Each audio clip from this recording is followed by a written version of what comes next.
A visit to the mining camp of George Leonard Arokium was what was needed by the Commission of Inquiry, investigating the deaths of 8 miners at Lindo Creek, Region 10.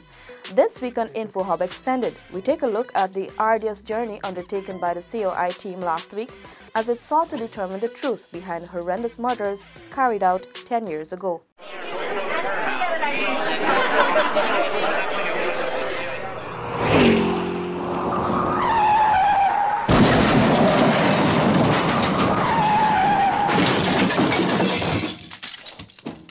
When retired Justice Donald Trotman promised that the truth surrounding the death of the 8 miners will be pursued at all cost, he meant every word he said.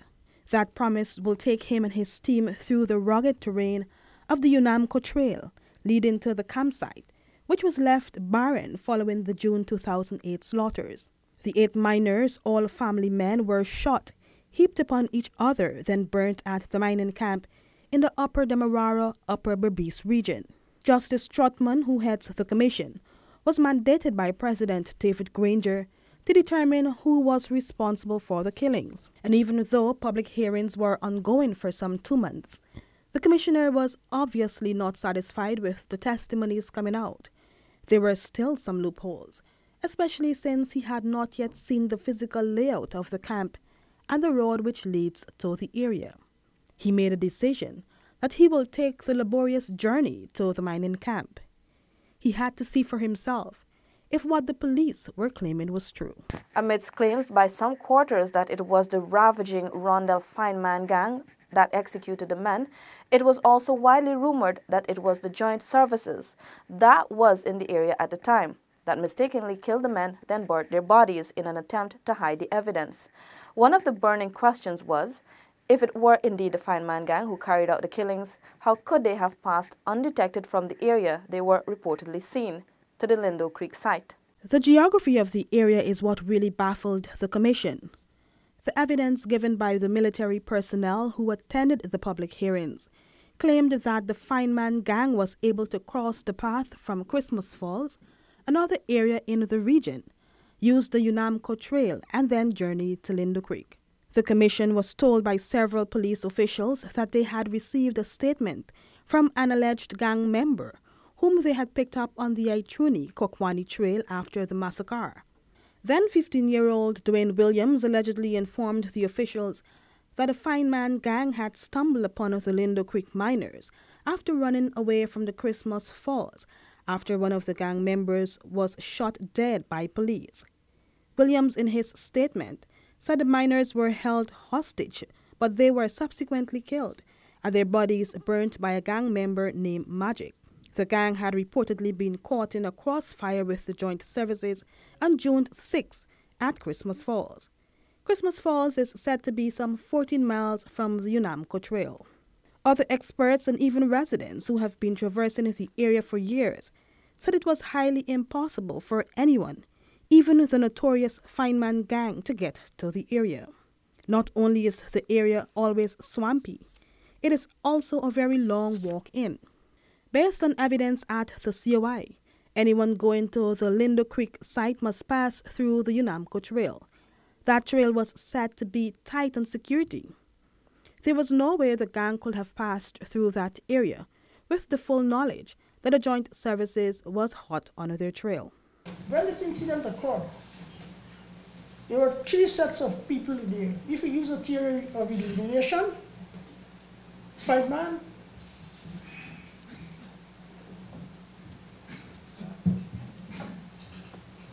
The miners and the government forces. Why are you laughing when you say that? Actually, the miners are the counter information. Fineman was tackled at Christmas Falls. Christmas Falls is 14 miles from the junction. It's only one road. Christmas Falls is 14 miles from the junction coming back north. That's the junction that you go into my camp. The joint service were occupying the gate, which is 5.5 miles to where the gate is. So I don't see how they would have tackled Fineman at Christmas Falls. You have to pass back right there, and the joint service there. He's a really brave man, or he must be smarter than the giant service because he got no sense. He could have killed people, burned them, and the giant service today. And this is what Justice Trotman needed to see for himself. The 81-year-old former judge left Georgetown on Wednesday, May 9th, to begin what turned out to be a fulfilling experience for him and those who ventured along. The visit to the campsite was on Friday, May 10th, and it turned out to be an eventful journey. To inquire into the circumstances of the deaths of 8 men on this very spot.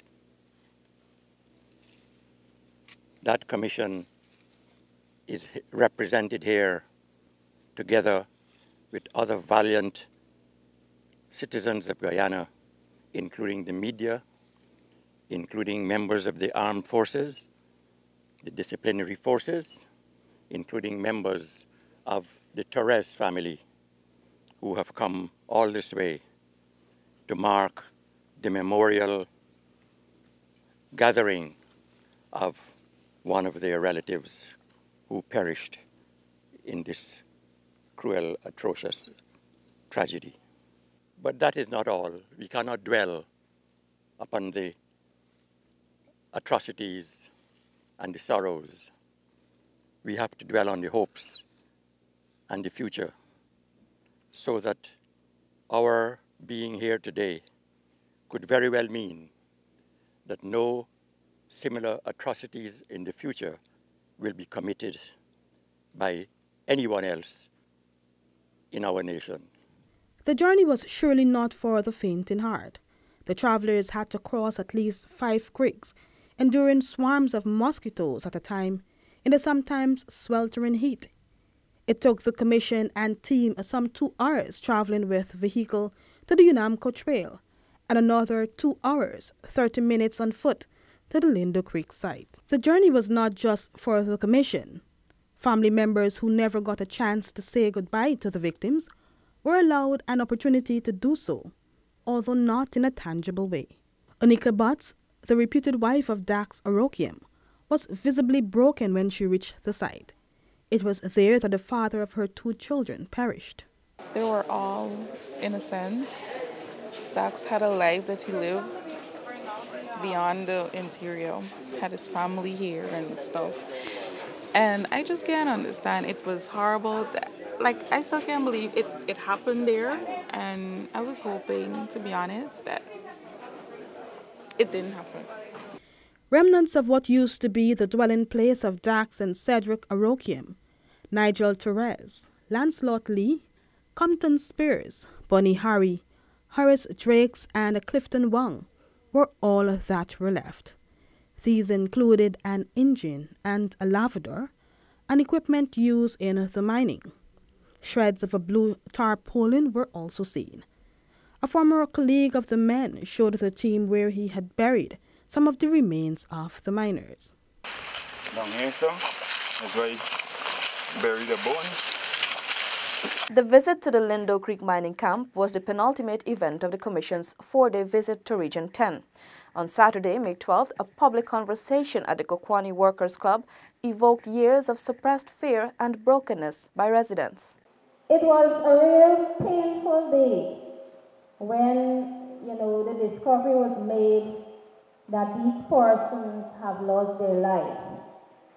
And it is sad to know that 10 years has passed and, no one showed interest in the past to look into what actually happened to these men. Because there were a lot of rumors, there were a lot of things that pointed to a specific set of persons under the government who was being involved in this terrible, terrible killing. I was still so sad when I heard Miss Story's son was killed in that incident. The other miners, we don't know them, but Miss Story's, I think we all still grieve with her for that loss. Seeing this inquiry has been continuing, and I would like to say special thanks to our president who keep pushing this inquiry on for our people of Corny and not for all others, miners and the families. We was wondering if that would be finished without anyone saying nothing. But today I could say, we can say thanks to the President to go back and bring back all information that the families can get justice. Nigel Torres was just 17 years old at the time of the incident. His mother's pain was beyond description. It's not something to forget, it's something to always live with. It's something to hold on to, right? Because all the miners used to living by me. They were staying by me. And it is very hurtful today to stand and say this, that I lost my son. I lost my life. I lost piece of my backbone. What I lost, nobody can give it to me. I have a whole pants to show the world. I have it here in my bag, and I'm going to show. Every time my children try to ring, I picked it up, and I said to them, no, I'm going to stand and see.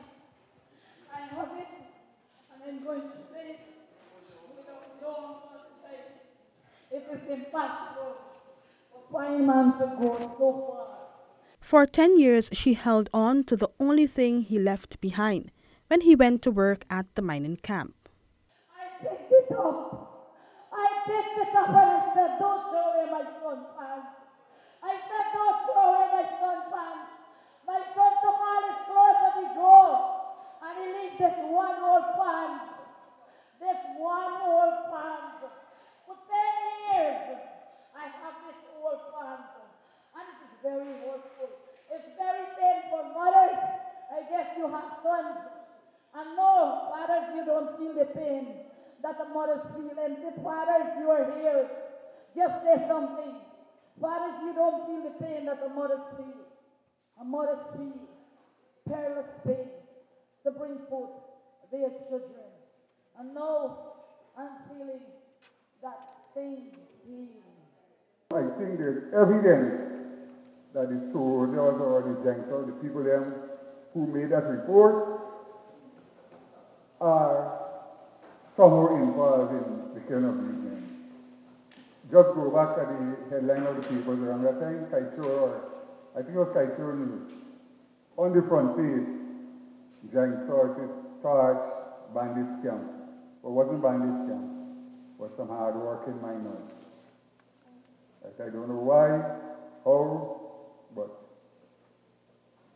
the story that Randall Rollins and them crew do the work, nobody believes it. Questions were raised about the stand taken by the previous administration and its push for an investigation into the killing. This commission really ought to have been set up 10 years ago. Or an inquest to investigate the same things that we are investigating now, 10 years after. An inquest ought to have been held 10 years ago, but it wasn't. And many of the people who are criticizing this community, this commission, were in a position 10 years ago to set one up and to set up an inquest, but they didn't. And yet they are the loudest critics of this commission. But I want them to know today, and I want the media to take it back to them, that in his learned wisdom, the right president has appointed the right man to do the right job.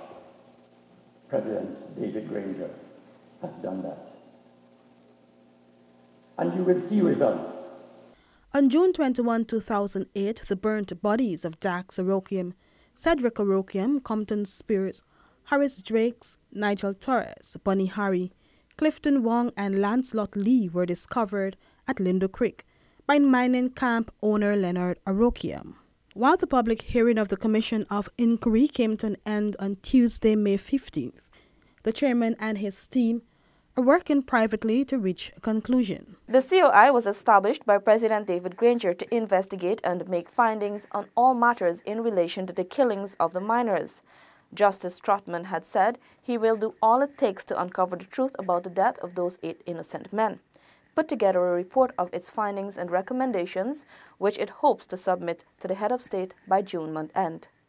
This brings us to the end of InfoHub Extended. Thanks for watching.